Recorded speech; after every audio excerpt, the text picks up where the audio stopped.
pessoal, Melissa Tonin, da Melissa Tonin Advogados Associados, passando hoje para conversar com vocês a respeito de quais são os direitos dos trabalhadores que se tornam portador de uma doença ocupacional ou que sofrem um acidente típico de trabalho.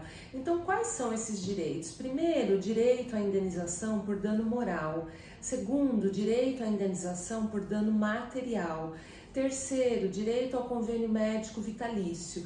Agora, hoje nós vamos falar especificamente sobre o direito ao dano material, a indenização por dano material. Prometo que no próximo vídeo eu falo sobre o convênio médico vitalício e as suas peculiaridades, as suas dificuldades e sobre o dano moral. O dano material, como a gente estava falando, é o direito de trabalhador pleitear na justiça cobrando a indenização por todas as despesas médicas e de tratamento conservador que ele tem para tratar da doença ou do acidente de trabalho. Então, por exemplo, despesas com acupuntura, fisioterapia, remédios, injeção e até mesmo uma cirurgia médica, porque muitos trabalhadores precisam de cirurgia para se recuperar. Estas despesas podem e devem ser cobradas da empresa, desde que o trabalhador esteja documentado por nota fiscal, por recibo. Nós somos procurados por muitos trabalhadores que, de fato, na realidade, têm despesas com esses tratamentos, mas não tem como provar essas despesas. Na Justiça do Trabalho, pessoal, tudo tem que ser comprovado e muitas das provas são feitas por documento. Então, o dano material, o que ele é basicamente? Ele é uma indenização por tudo aquilo que o trabalhador gastou, gasta, e também o trabalhador tem direito a uma pensão mensal que pode ser paga em parcela única. Então, como funciona isso? Tudo vai depender do que o perito do juiz, na Justiça do Trabalho, o juiz vai nomear um perito de confiança dele, do juiz, para estudar o caso. Então, tudo vai depender do percentual da perda da capacidade laborativa que esse perito judicial indicar para o juiz.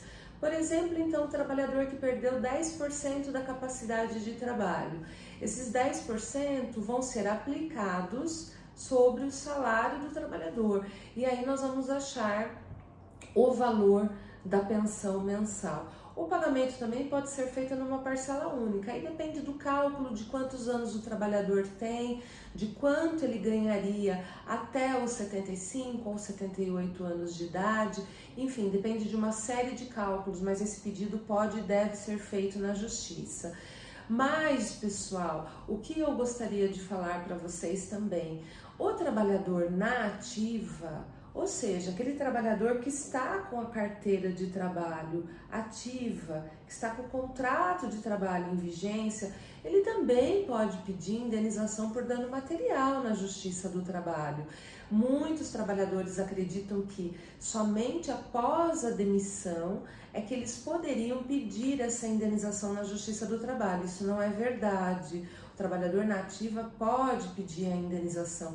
O que ocorre é que existem alguns juízes, que são poucos na nossa visão, na nossa experiência do dia a dia da advocacia, que entendem que a indenização por dano material só começa a valer após a demissão do trabalhador, mas esses casos são pequenos e são raros. Então, o trabalhador que está na ativa, ele pode e deve pedir essa indenização. E por que ele pode? Porque ele teve uma redução da capacidade laborativa, muitas vezes, inclusive, com alteração completa da atividade laborativa. Então, alguém que era montador já não pode ser mais montador, alguém que era operador de empilhadeira já não pode ser mais operador de empilhadeira.